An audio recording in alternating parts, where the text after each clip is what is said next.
Ningependa ijulikane kwamba serikali haijawahi kuwa na dhamira ya kubana uhuru wa watu kujieleza, kwa sababu uhuru wa watu kujieleza ni takwa la kikatiba, ni haki ya kikatiba ya Watanzania. Lakini nataka niwakumbushe ndugu zangu wa Tanzania, matumizi ya mitandao kwenye nchi yetu yanadhibitiwa kwa sheria. Tunayo sheria ya mwaka 2015 ya makosa ya mtandao. Sheria hii imeainisha mambo mbalimbali ambayo mtu akiyafanya atakuwa ametenda kosa. Sasa ndugu yangu Malongo anasema serikali imechukua hatua gani, hasa ikizingatiwa kwamba wanaojihusisha na vitendo hivyo ni wanafunzi. Na ni kweli sehemu kubwa ni wanafunzi, hasa wa vyuo. La kwanza, serikali inafanya kazi kubwa ya utoaji wa elimu kupitia vyombo vya habari.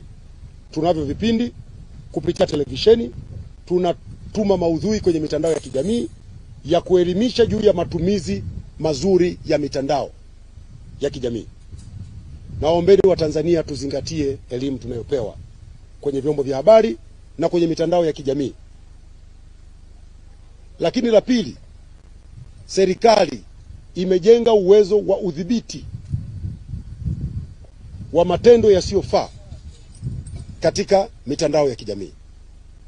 Na ndio hapa ninapokuja kuzungumzia sheria ya makosa ya mtandao ya mwaka 2015.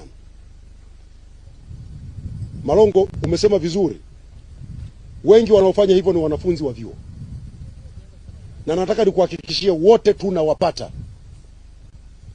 Bahati mbaya wanatumika.